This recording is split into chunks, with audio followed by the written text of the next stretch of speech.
Hello' everyone, কি খবৰ আপোনালোকৰ? যিহেতু এতিয়া বেংগলোৰত গৰমৰ বন্ধ চলি আছে আৰু আমি এইবাৰ অসমলৈও নগ'লোঁ, সেয়ে ভাবিছোঁ বেংগলোৰৰে ইফালে অলপ ঘূৰি ফুৰি থাকোঁ আৰু সেয়ে আজি ভাবিছোঁ এটা ঠাইলৈ যাওঁ আৰু কোন ঠাইলৈ যাওঁ সেইটো বাৰু আপোনালোকক পিছলৈ জনাম। ভিডিঅ'টো চাই থাকিব শেষলৈ আৰু লাইক শ্বেয়াৰ ছাবস্ক্ৰাইব কৰিব নাপাহৰিব। তো বলক তেতিয়াহ'লে শিৱ বাবাৰ নাম লৈ ভিডিঅ'টো আৰম্ভ কৰোঁ। আজি মই আপোনালোকক লৈ যাম এনে এখন ঠাইলৈ য'ত কেৱল শান্তি আৰু প্ৰকৃতিৰ মাদকতা আছে। আহক আজিৰ এই হুলস্থুলীয়া জীৱনৰ পৰা অলপ আঁতৰি এই শান্ত পৰিৱেশবোৰে উপভোগ কৰোঁ।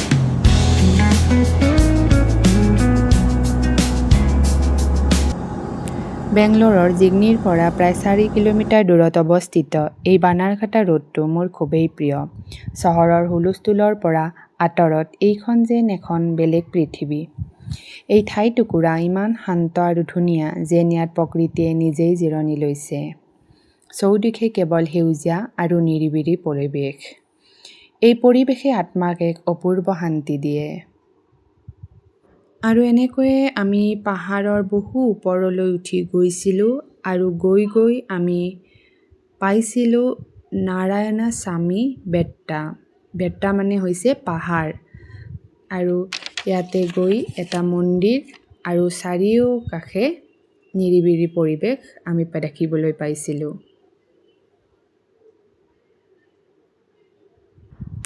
শ্ৰী নাৰায়ণস্বামী বেট্টা বেদাদি অঞ্চলত অৱস্থিত।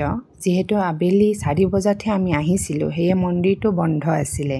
ৰাতিপুৱা 9:30 পৰা 12 বজালৈহে মন্দিৰৰ দুৱাৰ খোলা থাকে। প্ৰকৃতিৰ মনোমোহা পৰিৱেশ আৰু আধ্যাত্মিক পৰিৱেশৰ বাবে বিখ্যাত এই ঠাইখন ভক্ত আৰু ট্ৰেকিং কৰাসকলৰ বাবে এক জনপ্ৰিয় গন্তব্যস্থান। পাহাৰৰ ওপৰৰ পৰা চাৰিওফালে সেউজীয়া অৰণ্য, বিশাল শিলৰ টুকুৰা আৰু দূৰৈৰ পাহাৰৰ মনোমোহা দৃশ্য দেখিবলৈ পোৱা যায়। মন্দিৰটোৰ ওপৰ ফালত ভগৱান বিষ্ণুৰ 10টা অৱতাৰক সুন্দৰভাৱে উপস্থাপন কৰা হৈছে।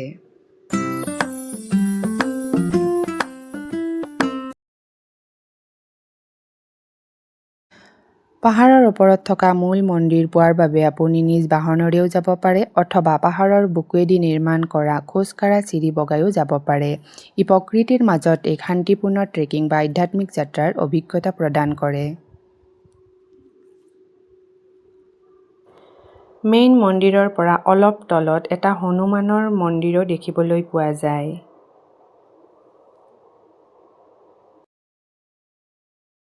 আৰু তাৰ পিছত আমি অপেক্ষা কৰিছিলোঁ সূৰ্যাস্তলৈ। চাওকচোন কি মনোমোহা দৃশ্য। পাহাৰৰ নীলিম চূড়াত বহি চাৰিওফালৰ প্ৰাকৃতিক সেউজীয়াখিনিক উপভোগ কৰাটো এক অনন্য অনুভৱ।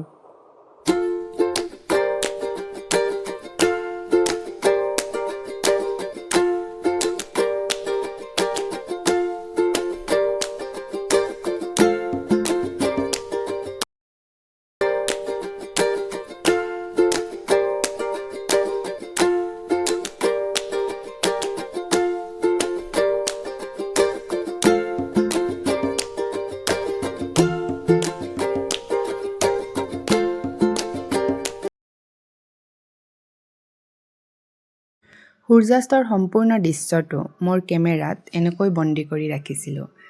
সেয়েহে একো স্কিপ নকৰাকৈ সম্পূৰ্ণ ভিডিঅ'টো চাব আৰু এই সেউজীয়া প্ৰকৃতিৰ বুকুত সূৰ্যাস্তৰ হেঙুলীয়া আভাই যি প্ৰকৃতিক এক অপূৰ্ব ৰূপ দিছিল তাৰ উমান পাব। বেলিৰ শেষ পোহৰটোৱে মনটোক শান্তিৰে ভৰাই তুলিছিল। আজিৰ বেলিটোৱে যেন বিদায় লৈ কৈছে, আকৌ কাইলৈ লগ পাম।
আৰু এনে মনোৰম দৃশ্যৰ সাক্ষী হৈ শান্তিপূৰ্ণ আৰু সতেজ মন এটালৈ আমি উভতিছিলোঁ ঘৰলৈ।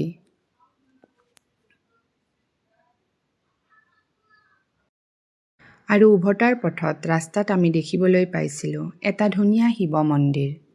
গতিকে শিৱ বাবাৰ দৰ্শন কৰি বাবাৰ আশীৰ্বাদ লৈ আমি পুনৰ উভতিছিলোঁ ঘৰলৈ। আজিৰ এই যাত্ৰাটোত মোৰ সৈতে থকাৰ বাবে অশেষ ধন্যবাদ। আশা কৰোঁ এই ভিডিঅ'টোৱে আপোনালোকৰ মনলৈ শান্তি কঢ়িয়াই আনিলে। যদি আপুনি এনেকুৱা শান্তিপূৰ্ণ আৰু ইতিবাচক ভিডিঅ' চাই ভাল পায় তেনে চেনেলটো ছাবস্ক্ৰাইব কৰিবলৈ নাপাহৰিব।